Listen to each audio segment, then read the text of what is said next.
We're taking a peek into geek culture and sharing our top 10 fandom favorites. Let Your Geek Side Show presents Geek Culture Countdown. Hey guys, it's Kitty. And it's Susan. And welcome back to the Geek Culture Countdown.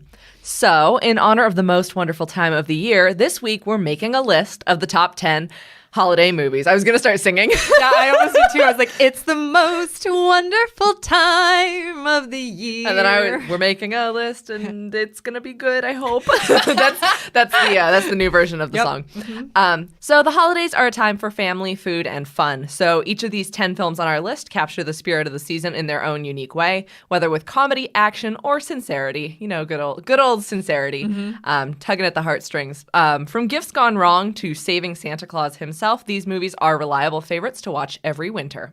So without further ado, let's get started. So number 10 on our list is The Muppet Christmas Carol. So first off, there were so many versions of A Christmas Carol. Yeah, there were so many. And we like dabbled in Scrooged. Yeah. Yeah. Considered Scrooged. And there's some of the classic one that's just A Christmas Carol. Yeah. Yeah. But I think for the fun Mickey's and the Christmas Carol. Anyway, for the fun and the geekery of it, I hope that's a word. That sounds. It's a word. It's a word now. Yeah, it's a word now. We picked The Muppet Christmas Carol. So this was actually the first theatrical Muppets film to be produced after the death of Jim Henson, and despite being adapted with Muppet characters, and you would imagine that would go hilariously, it's extremely, extremely faithful to the original story. Oh, yeah, absolutely. And most adaptations tend to be. Michael Caine. And Michael Caine. He's on my list. Good. So Scrooge was played by Michael Caine, and of course, there's Kermit the Frog and Gonzo and Miss Piggy. Kermit is Bob Cratchit, and what's his name? Robin the Frog? Robin is yeah. Mm-hmm. Yeah, so...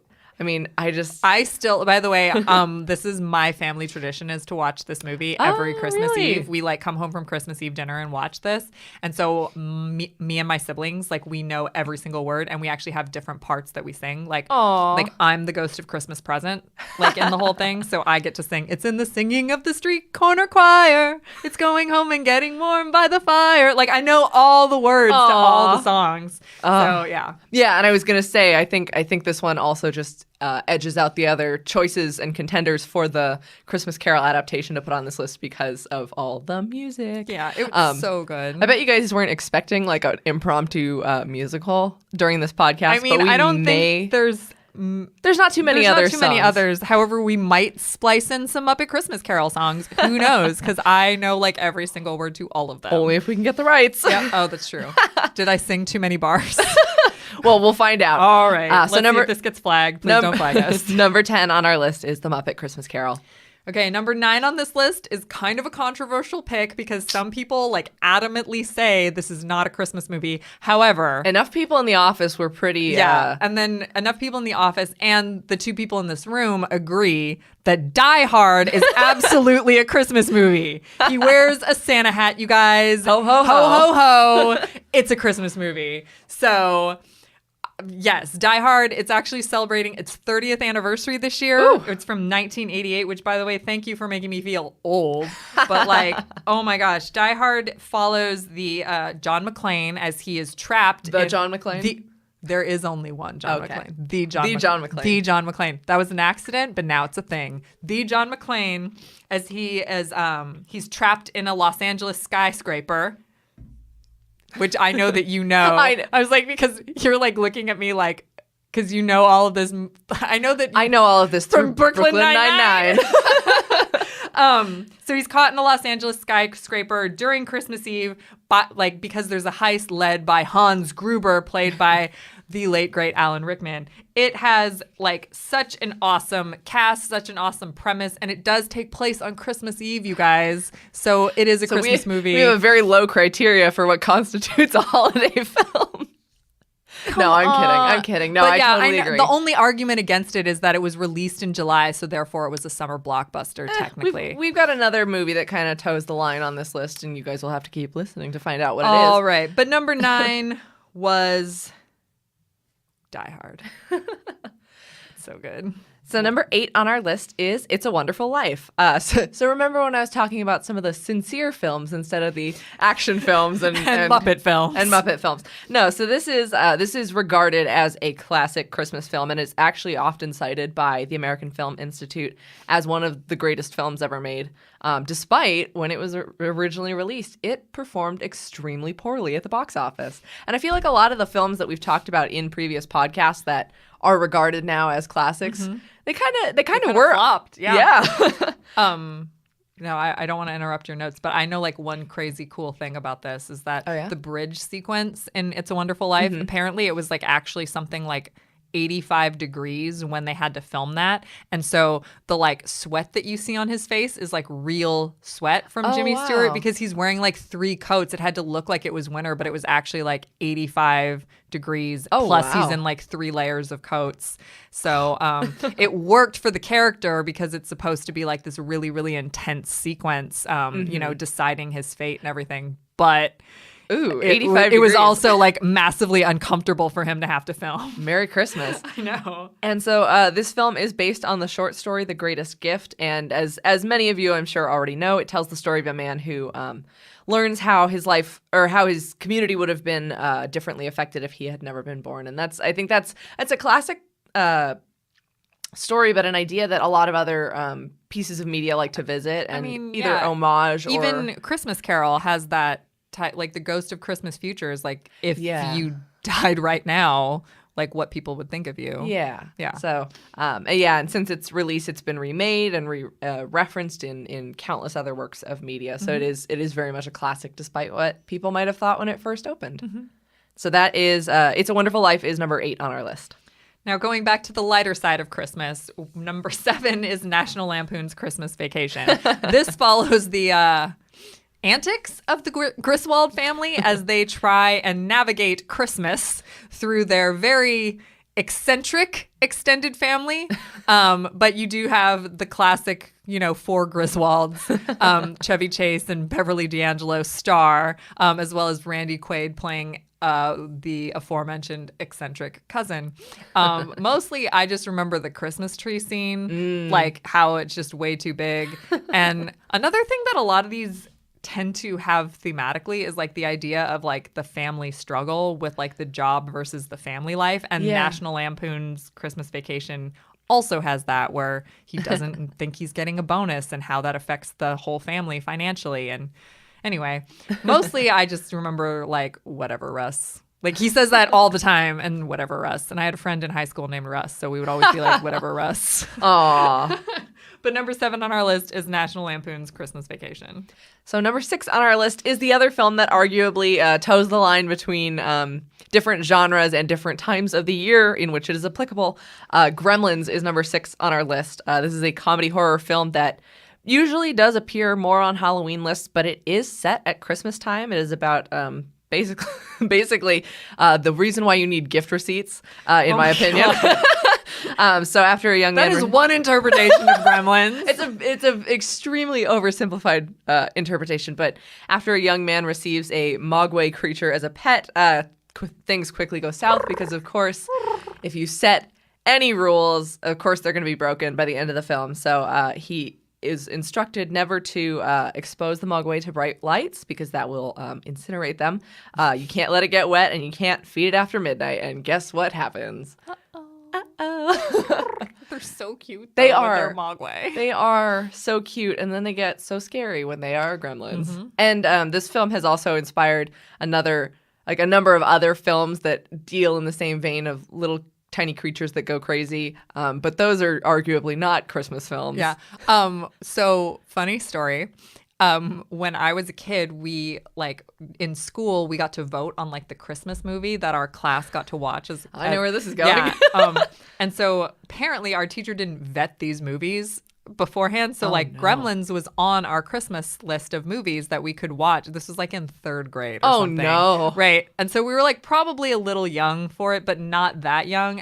And so we voted, and then the like finalist movies got to be on this final ballot. And then, Gremlins was voted the movie that we watched the day before Christmas break.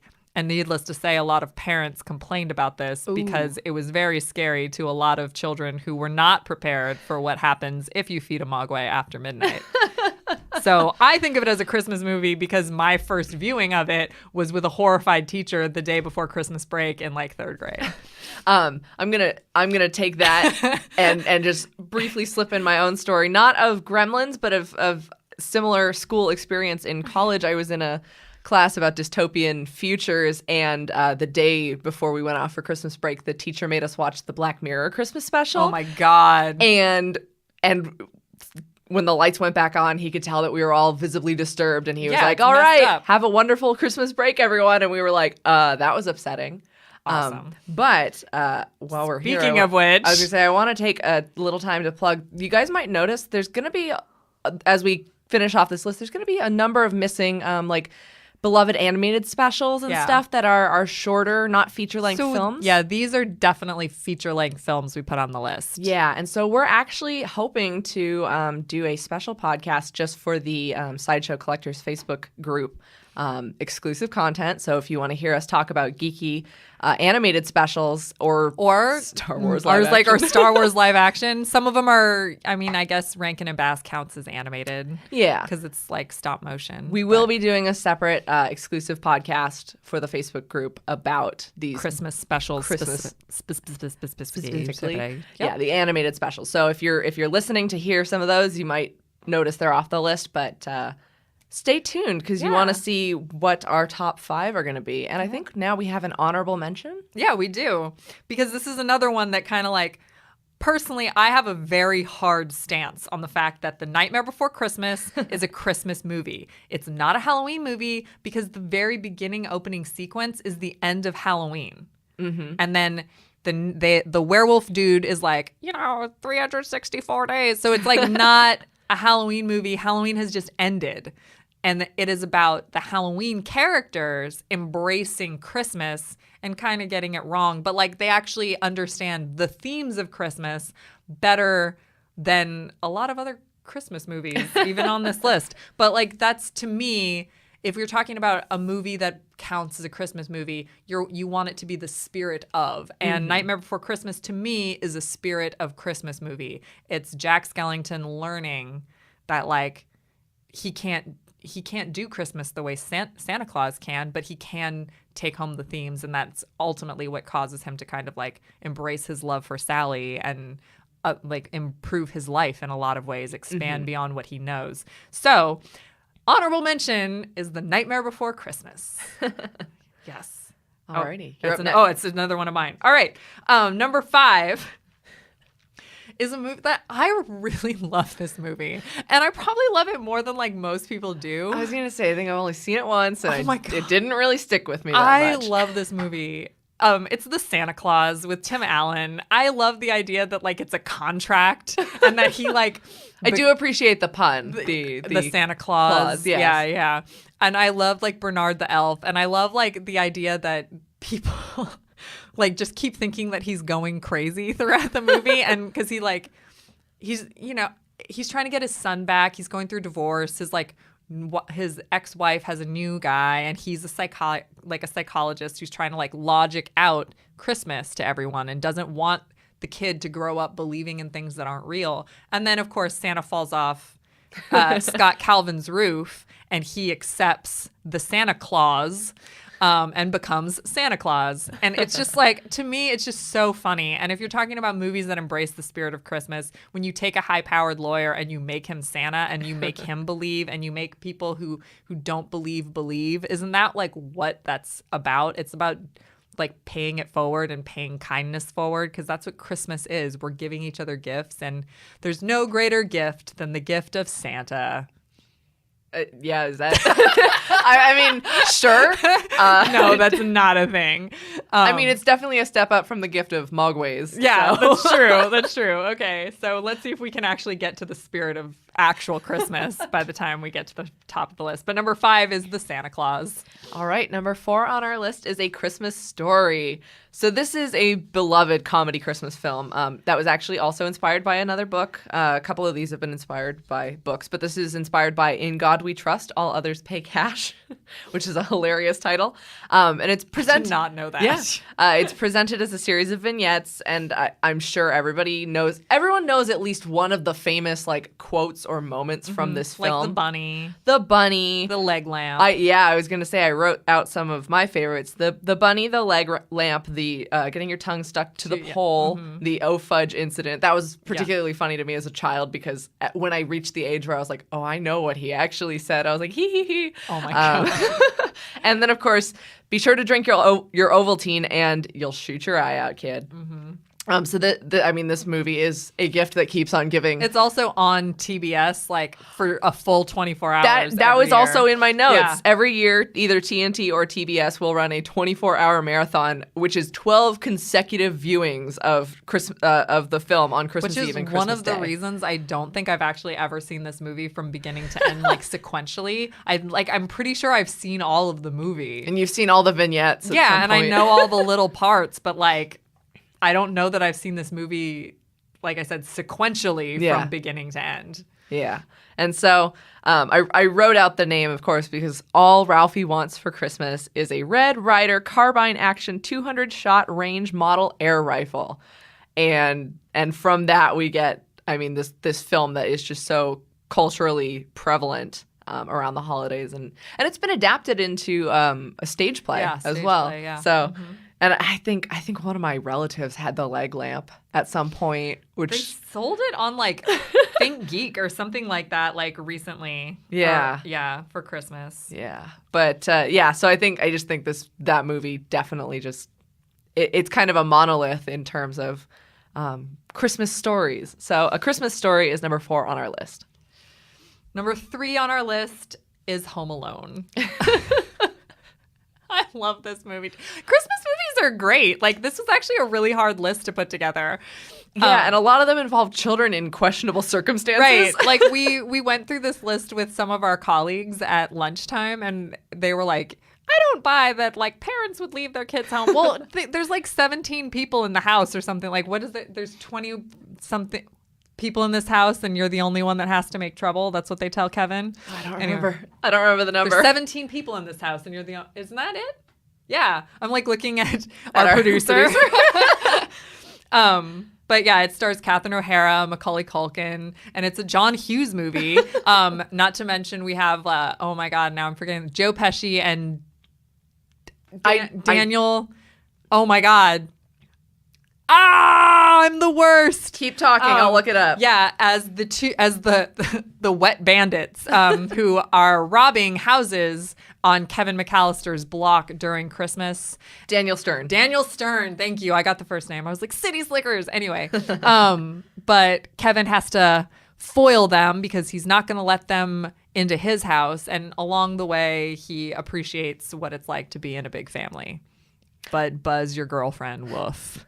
And I do appreciate that since the film has come out, several very scientifically minded people have taken it upon themselves to recreate some of the traps from the film and talk about how Kevin was a murderer. How extremely devastating some of the impact would be to be like hit with paint cans and all that stuff. I still say that like in Home Alone 2, when he dips his flaming head into the toilet of kerosene and like the flame goes, like you would be burned alive. Yeah. Anyway, there is a sequel, Home Alone 2 Lost in New York, but John Mulaney points out that you can't be lost in New York because it's a grid system. But that transfers the wet bandits into the sticky bandits, and then hilarity ensues once again. So shout out to Home Alone 2. However, number 3 is the original Home Alone. All right. Number 2 on our list is actually a more recent film because a lot of these films are not older, but they have had more time in the Christmas circuit. This is Elf. Elf is number 2 on our list. I feel like you want to say... No, I just want to... Whenever... The whole holiday season, my mom answers the phone, Buddy the Elf, what's your favorite color? The 4 food groups. Yeah. This film taught us a lot of important things like all the elf rules and And when Kitty and I went to New York on a trip one time, we went through the Lincoln Tunnel and we were like through the swirly twirly gumdrops and then through the Lincoln Tunnel. And every time I see a coffee store that says like best coffee in New York, I'm like, best coffee? Congratulations. Yeah. But the best way to spread Christmas cheer is singing loud for all to hear. So this was released in 2003, and Elf has quickly become a modern Christmas staple, starring Will Ferrell as Buddy the Elf, who is a human accidentally raised in Santa's workshop. And he is also a cotton-headed ninny muggins. The film does, I really appreciate this. The film features some stop motion animation in the style of the Rankin Bass films, and it took a lot of its design aesthetic from Rudolph the Red-Nosed Reindeer. But when you jam that happiness and joy and that classic nostalgia up with New York, like, it's so funny. It's so funny. And so this is another one of those films about capturing the Christmas spirit. You sit on a throne of lies. And as I was doing my research for this film, I learned that Peter Billingsley, who played Ralphie, is one of the elves in this film, and he has a cameo. I didn't realize that at first. Totally. Peter Billingsley is like still an actor and a director a lot. Oh, awesome. So he's still very much working in Hollywood. Yeah, so he does make a cameo in this film, and I mean, just for the sheer joy of the film and the fact that they have been pretty like, we won't make a sequel, like it stands really well on its own. Elf is number 2 on our list. Aw, I love it. And this brings us to number 1. Now, I will say it was really difficult to pick a number 1 Christmas movie. But when it comes down to it, when we're talking about like embracing the spirit of the holidays, the spirit of Christmas, we felt like none did that better than the classic movie Miracle on 34th Street. Yeah. And it does it on several levels. One, it kind of has that whole like the family that wants everyone to not believe. So it has that. But then Santa gets put on trial. So they like prove beyond a reasonable doubt that a man is Santa Claus. And isn't that like just beautiful and magical in and of itself? This movie is number 1 because it's a classic, because so many other references from other Christmas movies come from this movie. And even just in sitcoms in general, like there's a reference to it in Arrested Development. Like, so that's how far the reach goes for this particular film itself. Plus, the girl's name is Susan, played by Natalie Wood. So there was a little bit of a bias there. But Maureen O'Hara's in it. She's brilliant and wonderful. It was, I feel like it's from 1947. Oh, what? 1947. You got a year right. Woo-hoo! I got a year right. And it's just one of those movies that you watch every Christmas and you can't help but feel like you're touched by something completely magical. It was remade with Mara Wilson in the role of the little girl, but there's just something about the 1947 version that's just magical. That's just a miracle. So number 1 is A Miracle on 34th Street. All right. So we've reached the end of our list, so we're going to quickly recap for you guys. Our honorable mention was The Nightmare Before Christmas. Number 10 was The Muppet Christmas Carol. Number 9 is Die Hard. Number 8 is It's a Wonderful Life. Number 7 is National Lampoon's Christmas Vacation. Number 6 is Gremlins. Number 5 is The Santa Claus. Number 4 is A Christmas Story. Number 3 is Home Alone. Number 2 is Elf. And number 1 on our list is Miracle on 34th Street. Which was nominated for Best Picture, so that I forgot to say that. So that's another reason. So even more reason why it should take and it the won number 1 3 Oscars on its own, including Best Screenplay. Oh, no big deal. No big deal. But like, yeah, that's another reason it was number 1. Yeah, I forgot all that stuff. I mean, undoubtedly, there's some that we have missed. For sure. When we initially put out to people that this was our topic, we immediately had 17 different choices, and for a top 10 list, that's pretty tough. And so, like, shout out to like some of the ones that missed the mark, like The Holiday, Love Actually, White Christmas. Those are still very but still very much holiday movies that you can all marathon during the holidays if you would like. Yeah, and then just to remind you, you'll want to check out the Sideshow official Facebook group that is pinned to the top of the Sideshow Facebook page. It's a collector and geek culture group. Yeah, so like ask for an invite to join. We'll let you in and you can get exclusive podcasting content. Yeah, where we will talk about all of our favorite animated specials. I personally want to talk about the Futurama special because I love that one so much. I love the Futurama special as well. I do like that Black Mirror one. Yes. Which is not animated, but... And then, of course, Star Wars. The He-Man and She-Ra Christmas special. Oh my God, you guys made me watch that last year. So that's just a little taste of what you guys are in for. Maybe I will talk about the Leprechaun Christmas Gold. Uh-oh. That's a real thing. You're not going to talk about Christmas with the Joker? Yeah, I will definitely talk about Christmas with the Joker. I've brought that up on like 6 different podcasts. So Christmas with the Joker, but definitely Leprechaun Christmas Gold. Google it. It's a thing. Can't wait to hear it. Alrighty, so did our holiday movies list give you everything you wanted this season, or should we have checked our list twice? If we missed something that you think should be on the list, be sure to check out our blog and tell us your own favorites at geeksideshow.com. And that was our top 10 holiday movies. This has been your Geek Culture Countdown. For more ad-free pop culture news and content, visit geeksideshow.com. Thank you for listening, and don't forget to let your geek side show.